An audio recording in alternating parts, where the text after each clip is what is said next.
Coming up on Gameball NFL Endzone, we break down last week's football forecast. There were some good games and some interesting ones. We'll break it all down in our first segment. Our second segment, the Washington Redskins, they got a head coaching job open. Who's to blame? Who should they hire? And as always, our third segment going to be another football forecast. We got some more good ones coming up.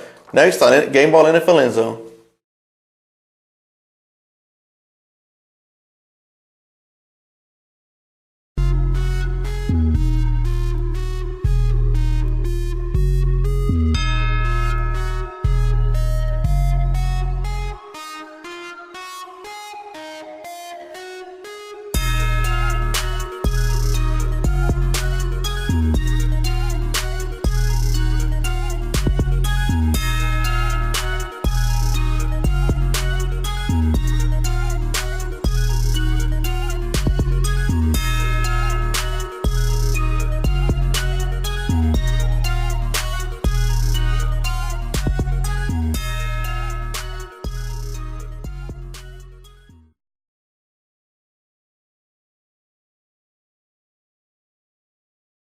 What's happening, everyone? Welcome to Gameball NFL Endzone, where the football season never ends.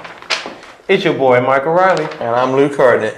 And we're holding out for our brother, Marcus, who couldn't be here. He's doing dad football things. So we got your back, fam. And we're about to get in the first segment of the recap of Week 5 forecast matchups. So we'll get into the first one. The Buffalo Bills beat the Tennessee Titans on the road in an ugly dogfight, 14-7. Break this down. It looks like over the weekend, Buffalo and Tennessee joined the Big Ten Conference. It's kind of a game that kind of reminded me of what you see on Saturdays up north. But that Buffalo defense is so good. You might recall the week before against the Patriots, there was Patriots got a touchdown off of a blocked punt return, if I'm not mistaken. Mm-hmm. So that Bills defense, they've actually only given up, you take that 7 away, they've only given up 16 points as a unit the last 2 games combined. Yep, and they also gave up a rushing touchdown as well. That Buffalo defense is stout, and that defense is for real. But the offense is still anemic and still a lot of learning curves to overcome. And Josh Allen can only get better and better. Now with that defense, the schedule is going to get more tougher as they face the Chiefs and the other high-powered offense as well. How would they dictate and slow them down? Now for the Tennessee Titans, the running game was there, but the passing game not so much, and they couldn't get it going at all. And fortunately, it cost them the game, so they need to go back on the drawing board, offense and defense, whether they did right and whether they did wrong. Going forward, they can move on, learn, and win this game. They're still in the division to win it, because right now they're 2-3, along with the other few teams, 1 or 2 teams that's 2-3, despite the Colts. So if they can go back to the drawing board, fix their mistakes, they can still win this division. Moving forward, the Baltimore Ravens defeat the Pittsburgh Steelers at Heinz Field 26-23 in overtime. Break it down. Pittsburgh, they really missed out on an opportunity here. A win there would have dropped Baltimore to 2-3 with a 3-game losing streak. Would have improved Pittsburgh to 2-3. They'd have been in a tie with them. And, you had the Browns sitting right there at 3-2 or 2-3 based on how they do against the 49ers on Monday Night Football. So the only thing that really would have been out of it is the Bengals at that point. Not sure what that egg was that Baltimore laid the previous week at home against Cleveland. Cleveland's a good football team. I don't think they're 40-25 better than Baltimore, even though that's what the scoreboard said. So big bounce back game there. Lamar Jackson, he's getting better and better every week. Like I said, Pittsburgh really missed an opportunity to make that a 3-horse race. I think it's going to come down to Baltimore and Cleveland down the stretch there, and I suspect Baltimore will eventually pull away and find themselves back in the playoffs.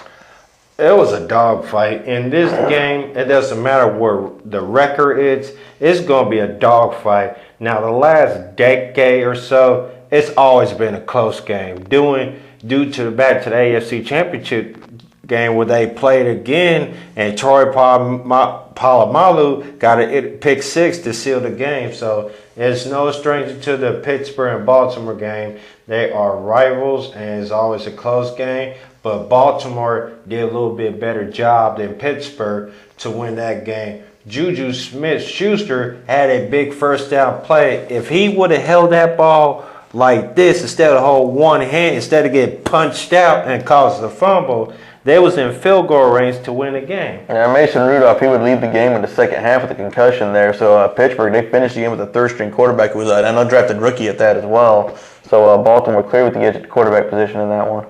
Yeah, so Baltimore was able to capitalize on Pittsburgh's mistake, led Justin Tucker to the field goal range, kicked it off, walk-off field goal, Ravens win the game. Now the next one, the Dallas Cowboys 24, the Green Bay Packers 34. Break this matchup. The final score was not nearly as close as it makes it out to be. Their Packers are up 31-3 with 3 minutes to go in the third.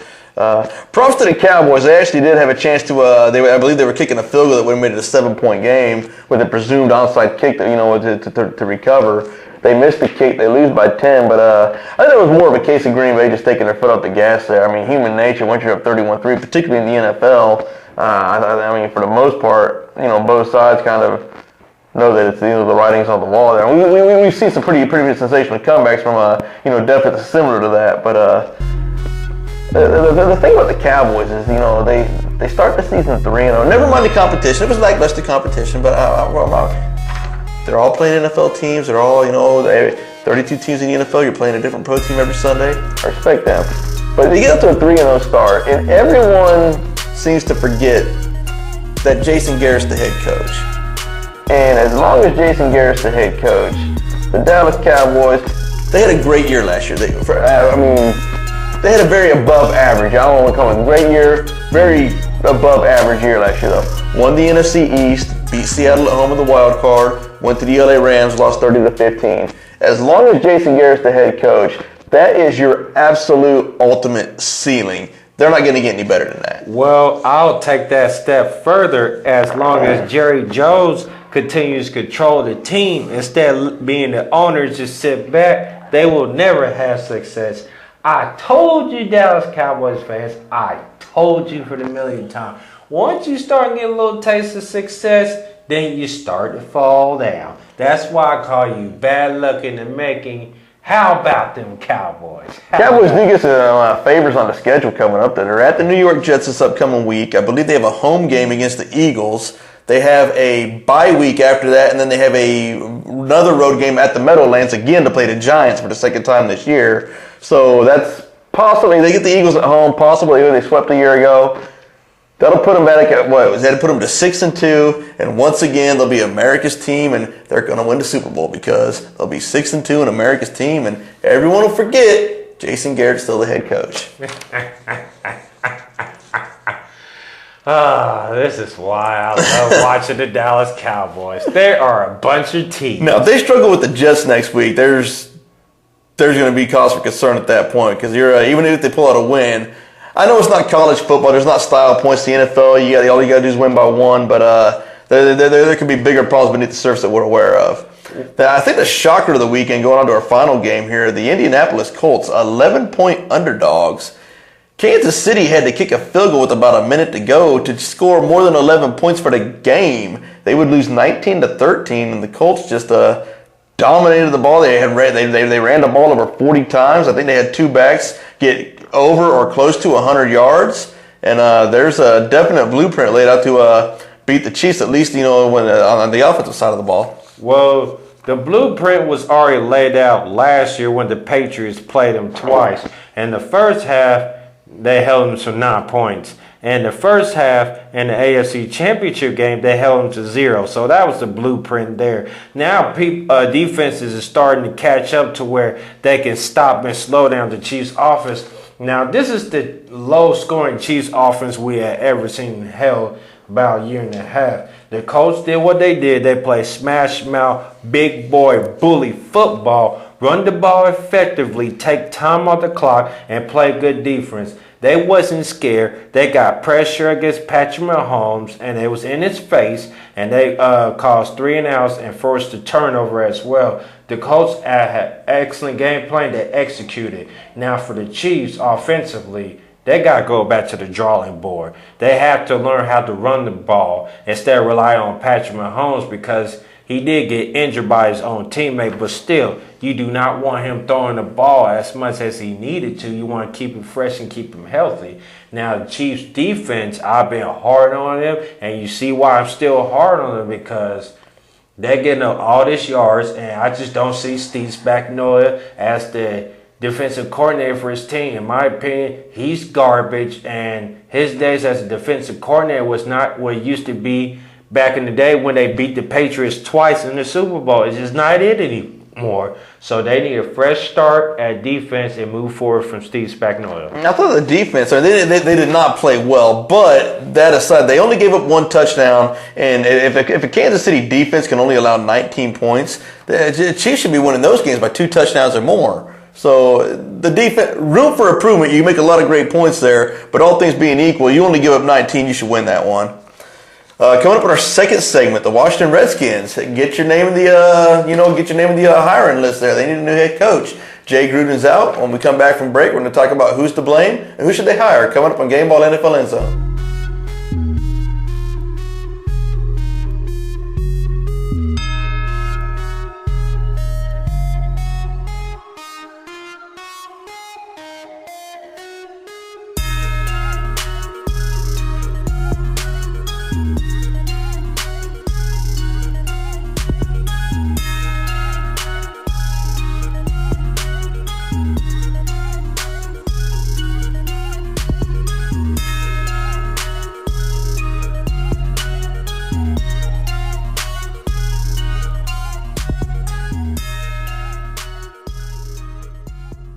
What's happening, everyone? Welcome back to Gameball NFL Endzone. Now, our next segment, the day after loss to the Patriots 33-7, Washington Redskins fired their head coach Jay Gruden. Who should be to blame for the Washington Redskins' lack of success, and who should the Redskins consider hiring as their next head football coach? I mean, you got to blame the entire, brain trust on this one. The GM, Daniel Snyder, the owner. When's the last time the Redskins had, I know they made the playoffs for, Robert Griffin's rookie year, but that was kind of a mediocre team at best there, too. They just got a lot of good fortunate breaks that way until the playoff. But they haven't had, an ultra-talented team there in a really long time. And then I got to go back to this past year's draft. Rumors are out that Jay Gruden was not on board with getting Dwayne Haskins, one of the more experienced quarterbacks. Drew Lock was on the board. They take Haskins anyway. So I got to go with the GM and the owner on this one. A little too easy if you ask me. I'll go with the owner because he's like Jerry Jones. It's his way or the highway. Them days are over. We're in a new era of football. You have to learn how to adapt in this new age of football. You have to learn how to step back and be a GM. So I put the full blame on Daniel Snyder, the owner, and I put part of the blame of Jay Gruden, who just didn't have Dwayne Haskins ready to go when he's needed, and Colt McCoy ready to go when he needed. So you could put the blame on him, and overall, it wasn't good chemistry at all. So for coaching consideration, I'll go with the Chiefs' offensive coordinator, Eric Bieniemy, who I think would be a very good fit for the Washington Redskins head coach. He understands young quarterbacks. He's already got one, and Patrick Mahomes, a great one, and he's also learning under Andy Reid's system, the tricks and trades and all that. If they can hire him and later hire at his coaching staff and let him develop and get players around Dwayne Haskins, there could be a good team. You can also say consideration of maybe Mike Tomlin, who is in his final contract with the Pittsburgh Steelers. Now, he's been taking a lot of heat from the Pittsburgh Steelers the past few years or more here and there.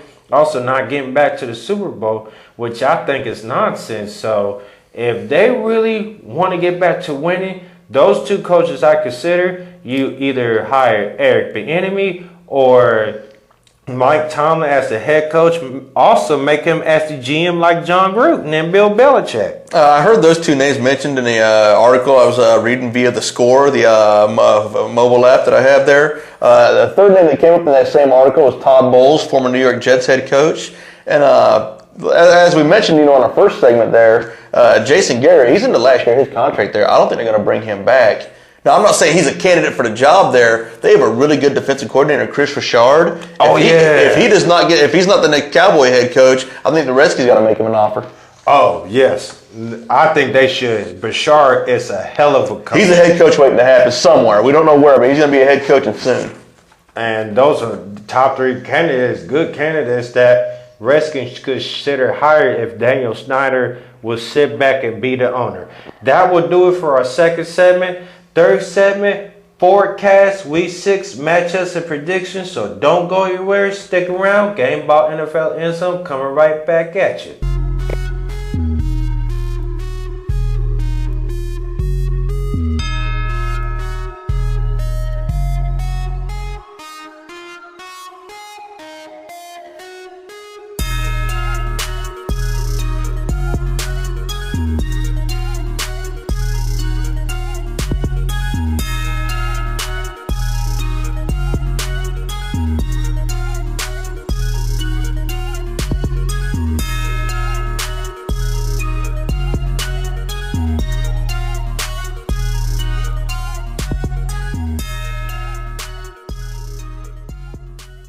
What's happening, everyone? Welcome back to Gameball NFL Endzone, where the football season never ends. Third segment, week 6 of the NFL season. Forecast matchup prediction: the Seattle Seahawks versus the Cleveland Browns. Woof, woof. Break it down.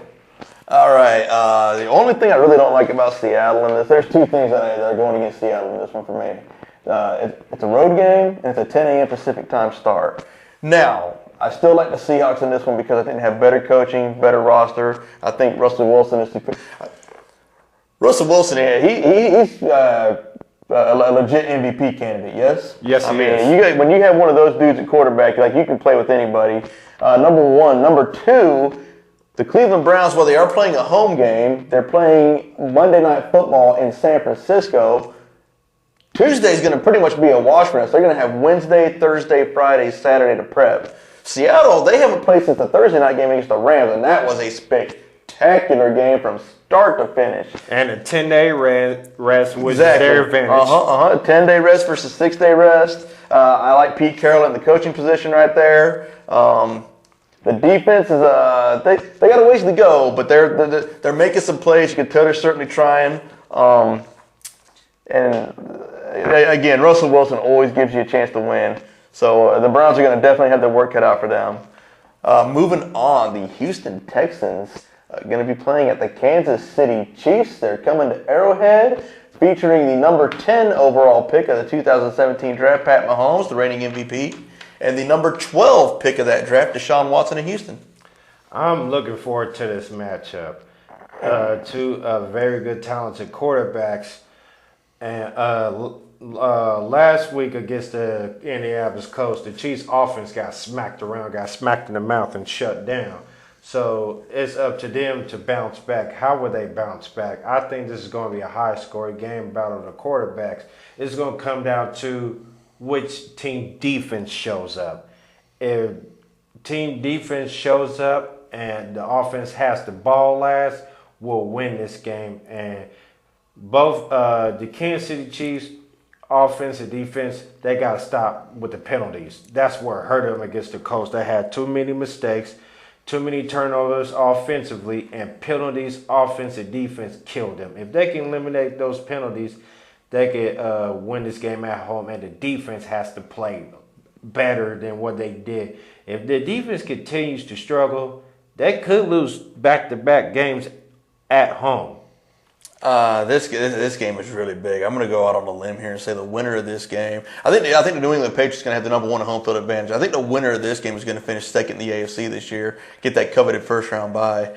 Houston, they're coming off a 53-point outburst against the Falcons this past week. Kansas City, they gave up over 100 to Mark Ingram. They gave up over 100 to Kerryon Johnson. They gave up over 100 to Marlon Mack of the Colts this past Sunday. So Duke Johnson, look for him to run. Deshaun Watson, he's a running quarterback by nature anyway. I think what we're going to see going forward with Deshaun Watson and Pat Mahomes is basically Brady and Peyton Manning part 2. I think Mahomes, he's proven to be the Peyton Manning of the two. He's 50 touchdowns, 5,000 yards. A lot of things, Peyton Manning, he had a 55 touchdown season with the Broncos in 1 year. Also, he had a 49 touchdown season with the Colts, which at the time was a record. I think Deshaun Watson's going to be that Tom Brady guy that just wins. I don't know what kind of statistical records Tom Brady's going to ever break. Probably, he might get one here or there due to longevity or whatever. But I think the thing that worries about Deshaun Watson, like I say, he's a running quarterback by nature. He gets hurt. He gets hit and hit hard a lot. All right, the Philadelphia Eagles versus the Minnesota Vikings, battle of the 3-2s and possibly division leads. Break they down. Yeah, this is the NFC Championship 2 years ago, and neither of these teams, despite the rosters being very similar for them, I know there's been a little bit of overturn since then, still pretty much mirror each other what the NFC Championship was not that long ago. For me, it's going to be which team offense has the ball last and which team can be able to set their team in good position to score. Defensively, for Philadelphia Eagles, they did struggle early against the Packers, gave up early few touchdowns. In the second half as well, when they was marching down the field, they was going back and forth. But at the end, they found a way to get an easy pick and win that game. And they also handled the other game as well to get the win. Now, can they do the same thing against Minnesota Vikings? Now, Minnesota Vikings offensively, which one we going to see? Kirk Cousins, the one that threw over 300 yards, or the average Kirk Cousins? And that $84 million guaranteed contract looks like it might bite Minnesota Vikings in the back already. But they're 3-2. They're still in the hunt. Just get the running game going. Feed it to Dalvin Cook, who's been balling this season. And that defense is still good and still elite. If you can find a way to control the clock, get the running game going, get some good blocking from the offensive line, keep the chains moving, and don't make any mistakes offensively, and let defense be the defense, the Minnesota Vikings can win at home. Here in the next 3 or 4 weeks, Minnesota, they play Kansas City, so Dalvin Cook's going to factor big into that game plan. But sticking to this Sunday, Minnesota, no transparent property in sports, but, Minnesota, they did beat the Atlanta Falcons week 1. The Falcons would turn around. They would beat the Philadelphia Eagles in week 2. That's Atlanta's only win of the year. I don't know, I'm getting kind of off track here, but that's certainly a surprise to me right there. A lot of people are kind of, clowning the Eagles for losing at home to the Lions. Lions' only true losses against the Chiefs. They did have an opening week tie at Arizona, kind of a head scratcher there too. They up 24-9, I believe, at one point in the fourth quarter before letting it get away. But Philadelphia, I didn't think they was going to beat the Packers. I really didn't. They came out there in the previous Thursday night game a week before the Seahawks and Rams. The Eagles and Packers gave us a gem too, and Philadelphia they really showed their mettle that game, and no letdown this past week against the Jets, 31-6 winners over them as well, keeping them winless. But games at Minnesota, there's going to be a winner of this game. With the Cowboys coming back to earth, the NFC East is still attainable for the Eagles, and the Vikings, especially with the Bears losing to the Raiders, the NFC North is starting to look attainable for them too, although the Packers are looking very strong.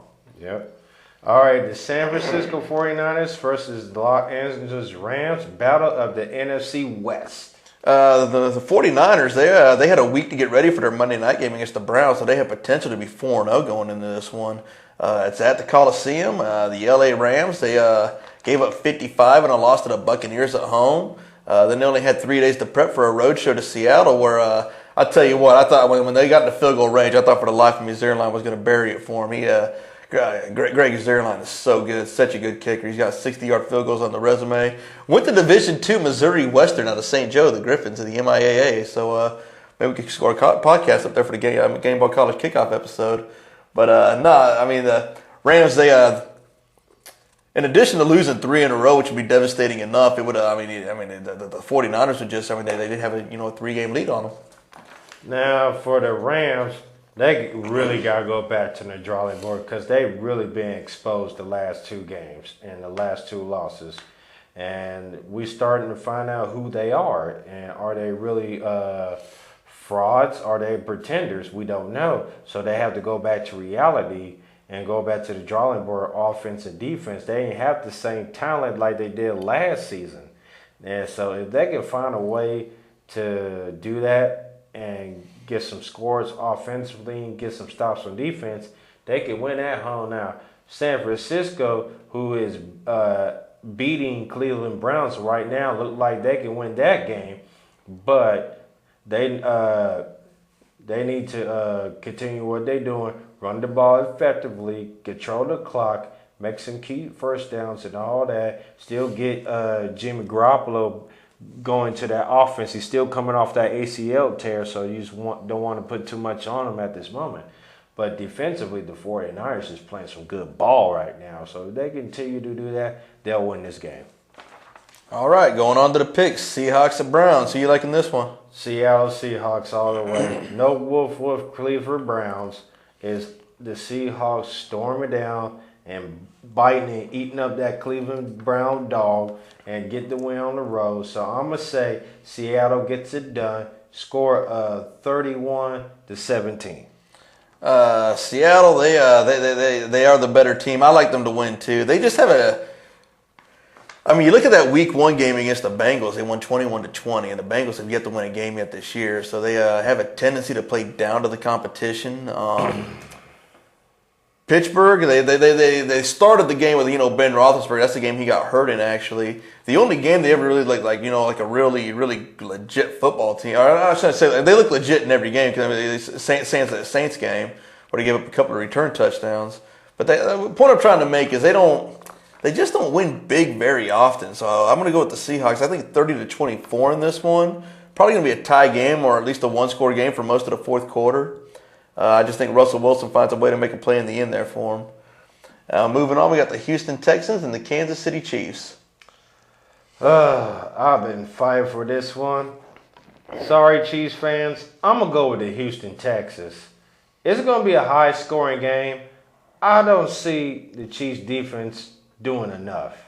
I mean, they might get some stops here and there, but Deshaun Watson started coming to his own, and that offensive line that new acquired through that trade, it started getting better and better. And the defense is playing a little bit better, but I'm going to say a shootout. I'm going to say the Houston Texans wins on the road, score a 48-44 in a high shooting score game. That is a shootout. That's one of those back in the old WAC conference games they used to have in college football there, BYU and Hawaii or whatever. But I mean, I picked the Texans to win the AFC South. I picked them to win the Super Bowl last year. I got to win in the division again this year, and I can't possibly pick against them after their division rival Indianapolis went in there. And if I pick them to lose after the Colts go in there and win, I'm basically saying I made a mistake. I picked the wrong team to win the division this year. So I'm going to go with Houston in this one as well. We mentioned earlier the Chiefs have allowed 3 separate 100-yard rushers in a row, which is why I don't think we're going to see quite the shootout. I think the key to Kansas City and beating them, time of position, ground and pound. Deshaun Watson, a little dual threat guy, he's going to be able to get his, running and throwing. Will Fuller looks healthy back from his ACL tear from a year ago. DeAndre Hopkins, he's still a top 2, top 3 receiver in the game. He's going to get his. And you look at the games Houston's lost this year. I mean, they scored a touchdown to take a lead on the Saints with 37 seconds to go. The Saints had to boom one from 58 yards to get a win at the gun there. And their other loss was a couple weeks ago at home to the Panthers. Panthers haven't lost since Cam Newton I don't want to say got benched, he's out with the injury. But Kyle Allen's, now 4-0 for the Panthers. So really, no shame in losing to them. So I'm going to go with Houston. And I think Kansas City's offense gets somewhat back on track. I know Tyreek Hill was practicing midweek leading up to the Colts game despite not playing as well. He could make a huge impact if he's in the lineup there. But I'm going to go with Houston 38-30 in this one. All right, Philadelphia Eagles versus Minnesota Vikings. Who you got? No, I'm going to go with the Eagles in this one, even though the game's at Minnesota. Carson Wentz is a little more. He's He's a lot more consistent week to week than Kirk Cousins is. We don't know what's going on with the Vikings there. Does Stephon Diggs, does he want to play? Does he want to get traded? We don't know. I mean, is Cousins and Thielen really on the same page? Is Dalvin Cook really beasting this year? Actually, yeah, he is. But no, Philadelphia, I think, wins. They win a grinder 24-21. I'm going to go with the opposite. I just like what Minnesota Vikings is doing. I just like their defense. Their defense is a little bit better than the Philadelphia Eagles. They have more depth, and they can get the quarterback after it more. If Kirk Cousins can find a way, just be a little consistent, but don't screw it up. Just feed Dalvin Cook the football. Just let him run the ball efficiently, effectively. Offensive line get some good blocks and be consistent in the passing game with some key throws. Adam Thielen, that's his buddy. If he could get him the ball, get Stephon Diggs going, they'll win. They'll do all right. So I'm going to say Minnesota wins at home at a very close game. I'm going to say 28-24, Vikings get it done. All right, San Francisco 49ers and the Rams, who you got? Going to go with the Rams. No disrespect to the 49ers, but this is bar none the best team that they played at this point of the season.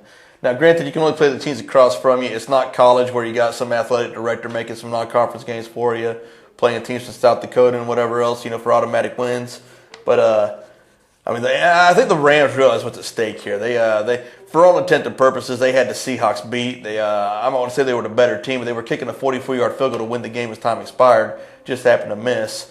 And you look at I understand that the Buccaneers went to the Rams and won, and the 49ers went to the Buccaneers week 1 and won there as well. So despite that common opponent, I still think the Rams win this one. I'm going to go 33-30. I think there's points aplenty in this one too. I'm going to go with the San Francisco 49ers. And they're playing good ball on both sides, offensively and defensively. And their offense is starting to figure out their way. They're getting better and better. And Jimmy Garoppolo looks like he's getting more healthier each game from that ACL tear last season. And their defense is balling right now, playing good on all cylinders, playing smash mouth physical defense. And that running game with the 49ers, especially that speed running back, once you give him that crease, he is gone. And the Rams, I'll say they'll lay an egg and lose 3 in a row. And I'm going with the San Francisco 49ers to win a close one. I'm going to say 20-17. San Francisco, they play Seattle in a Monday night game. I don't remember what week of the season is. It's November 11th. I remember it's Veterans Day. It's a Monday night game. It's at San Francisco. I mentioned that because Seattle, they don't play another team who is currently over 500 until then. So there could be a lot riding on that game. The thing that worries me about the 49ers is I think they're kind of like what happened to the Cowboys. It's like, yeah, the Cowboys are 3-0, but then they lost. We remember the Cowboys. I think once the 49ers lose, everyone's going to be like, yeah, it's the 49ers. I think the bottom could come up when that happens. But I like their chances this week, just going with the Rams in this one.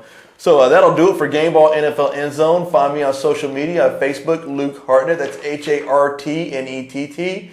Find me on Twitter at Luke Hartnett2.